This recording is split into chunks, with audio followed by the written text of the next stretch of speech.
पहले दिन समझाया था ना कि सब अपनी इच्छा शक्ति से चुन सकते हैं अपने एक लक्ष्य को और उसके पिनेकल तक जा सकते हैं, मतलब उसके एकदम निचले स्तर से लेकर उसके ऊपरी स्तर। ये इसके सबके भगवान वो खुद हैं, इसमें कोई और भगवान नहीं है, कोई और दोषी है ही नहीं। सबसे पहले आपके अंदर अंधकार आते ही इस रूप में कि आप अपने आप को छोड़ के दुनिया में किसी को दूसरे तीसरे चौथे पांचवे सब कुछ जो हो रहा है सिर्फ और सिर्फ भगवान के विल पर हो रहा है।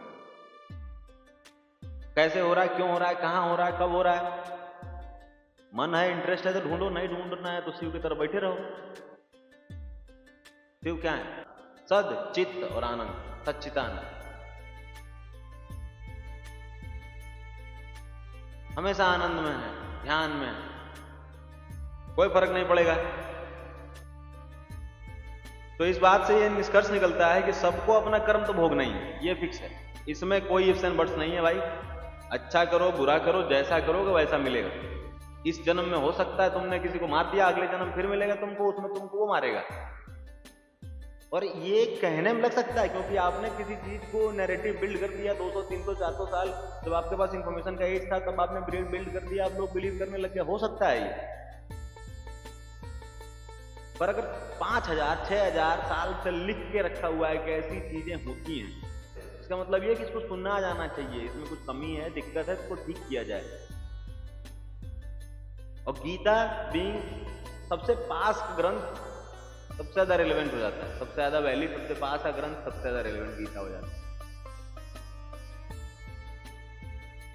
इतना तो हम सब मानते हैं ना कि भगवान कभी ना कभी किसी रूप में आते हैं, इतना तो हम सब मानते हैं। मेरा मत यह है कि हम सब के अंदर उतना ही भगवान होता है, नहीं हमारे आपके किसी के अंदर नहीं, हम सब के अंदर उतना ही, एग्जैक्टली इतना शिव है। और हम सब का अंतिम लक्ष्य भी वही होता है, ये मुझे हमेशा से लगता है, नहीं पढ़ा है मैंने कहा, बताइएगा आप ये सही है कि नहीं है, गलत है कि नहीं है, पर ये हमेशा से लगता है मुझे। तो भाई कर्म तो भोगना पड़ेगा, ठीक, और कर्म ही सारा गेम है इस माया में, इकलौता गेम कर्म है।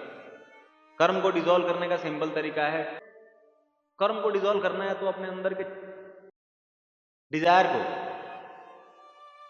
when you want to dissolve your karma, reduce the desire inside you, तो Karma becomes directly proportional to desire। पुराना कर्म है वो आपकी इच्छा के डायरेक्टली प्रोपोर्शनल हो जाता है।